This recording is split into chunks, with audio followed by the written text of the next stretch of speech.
शहर की लुगाई गांव को आई। मधु शहर में रहने वाली पढ़ी लिखी मॉडर्न लड़की है। वो और पवन साथ कॉलेज में पढ़ते थे। धीरे धीरे उन दोनों में प्यार हो गया। पर पवन गांव में रहने वाला एक साधारण सा लड़का है। मधु के पिता हमेशा उसे ये बात कहकर ताना देते हैं। तुम वहां गांव में कैसे एडजस्ट करोगी? शादी करके तुम गांव तो चली जाओगी, पर अपनी सारी मॉडर्न सोच और चीजें यहाँ शहर में ही रख कर जाना। ये सुनकर मधु को बहुत गुस्सा आता है। तो क्या हुआ अगर वो लोग गांव के हैं? मैं वहां जाकर उस घर को बिल्कुल शहर की तरह बना दूंगी। शाम होते ही मधु पवन को वीडियो कॉल करती है। अच्छा हुआ तुमने वीडियो कॉल कर लिया। हाँ, मैं तुम्हें आज अपनी माँ से मिलाता हूँ। अरे बिट्टू, क्या कर रहा है? ये क्या है? दूर करना इस टुनटुने को। जाने कौन दिख रहा है इसमें तो। अरे माँ, आपकी बहू का वीडियो कॉल है। आप इसमें अपनी बहू से आमने सामने बात कर सकती हैं।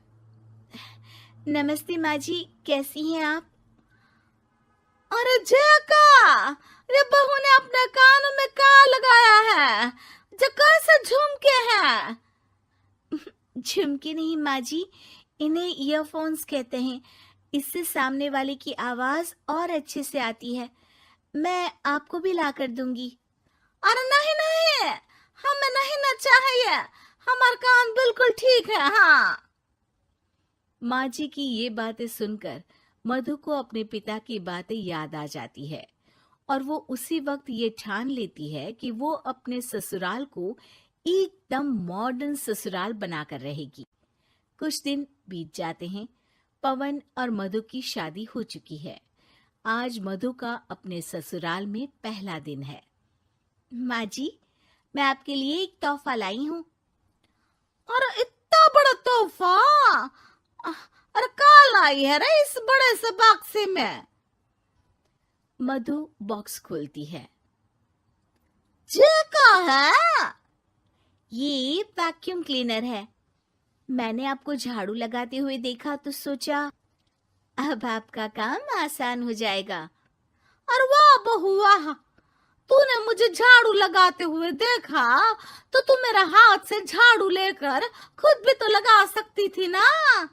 पर नहीं, तूने तो जे मशीन लाकर मेरे हाथ में दे दी कि यह काम हमेशा मैं ही करूं।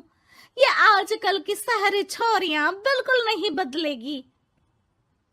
मधु को मन ही मन गुस्सा आता है, पर फिर भी अपना गुस्सा भूलकर मधु माजी को वैक्यूम क्लीनर इस्तेमाल करना सिखाती है। अगले दिन मधु सुबह उठती है तो ये आंगन में से कैसी आवाजें आ रही हैं? मधु दौड़ती दौड़ती आंगन में जाती है और देखते ही चौंक जाती है। अरे माँ जी, ये आप क्या कर रही हैं? और वो क्या है ना, सुबह मैं जब कुएं से पानी निकाल रही थी तो मेरे कान की बाली उसमें गिर गई थी। तो ये तेरा वैक्यूम ना सारी चीजें अपनी तरफ खींच लेता है ना, तो मेरी बाली भी तो निकाल ही देगा।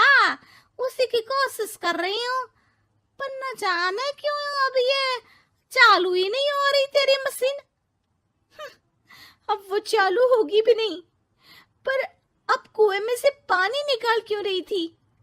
अरे कमाल करती हो ना बहू। पीने के लिए पानी क्या तेरे मायके से लाऊं मैं? अरे कुएं से ही तो निकालना पड़ता है। हाँ, पीने के लिए पानी, और वो भी कुएं से। मधु दिमाग लगाती है और थोड़ी ही देर में घर में वाटर प्यूरिफायर लगवा देती है। ये देखिए माँ जी, इसमें बस एक बार पानी भर देंगे तो नल में पानी साफ होकर बाहर आएगा। अरे वाह रे बहू, ये तो बहुत ही बढ़िया चीज है। रात हो जाती है। मधु जैसे ही प्यूरिफायर का नल चालू करती है तो वो अचानक से फट जाता है और सब जगह पानी पानी हो जाता है। अरे ये क्या हुआ? ये क्या हो गया? मैंने तो बस इसमें उबला हुआ पानी डाला था, ये इतनी जल्दी खराब हो गया। अरे ये सारी शहरी चीजें सब ऐसी ही होती है कबूरी। क्या आपने इसमें उबला पानी डाला था? हाँ तो फिर पानी तो तभी साफ होगा ना जब उसे उबालेंगे। ये मशीन का कोई जिन है जो हमने जो बोला वो कर देगी है? मधु को बहुत गुस्सा आता है। इस तरह तो मेरा अपने ससुराल को मॉडर्न बनाने का सपना अधूरा ही रह जाएगा। नहीं, मैं इस तरह से हार नहीं मान सकती। थोड़े ही दिन में मधु पूरे किचन को मॉड्यूलर किचन में बदल देती है। अरे वाह बहुआ, इतनी सारी अलमारियां! माँ जी मॉड्यूलर किचन देखकर बहुत उत्सुक हो जाती है। ये बक्सा का है। बहू ने शायद गलती से इसे यहाँ रसोई में रख दिया है, पर है तो ये बहुत ही बढ़िया। अगले दिन सुबह, अरे मायरी क्या हो गया? मैं तो बर्बाद हो गई। मेरी सारी पूंजी जलकर राख हो गई। हे राम, अब मैं क्या करूं? माँ जी की रोने की आवाज सुनकर मधु दौड़ी दौड़ी किचन में आती है और इतना धुआं देखकर घबरा जाती है। ये सब कैसे हुआ माँ जी? ये आग कैसे लगी? ये सब तेरा इस मॉड्यूलर किचन की वजह से हुआ है, और ऊपर से तूने तिजोरी जो रसोई में रख दी थी, मैंने जैसे ही अपने गहने और पैसे इसमें रखे और बाहर से इस ताले को घुमाया, ये तो 5 मिनट में ही आग बबूला होकर फट गया।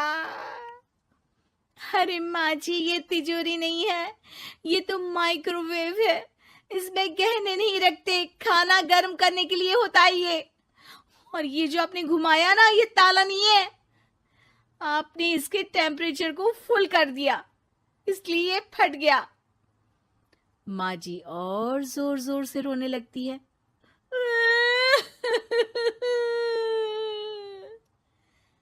मधु सर पीट लेती है और कसम खाती है कि अब ससुराल को मॉडर्न बनाने की कोई कोशिश नहीं करेगी। मुझे माफ कर दीजिए माँ जी, आप जैसी हैं वैसी ही ठीक है। मधु को अपने पिता की कही बात याद आ जाती है और मधु वापस घर और किचन को पहले जैसा ही कर देती है।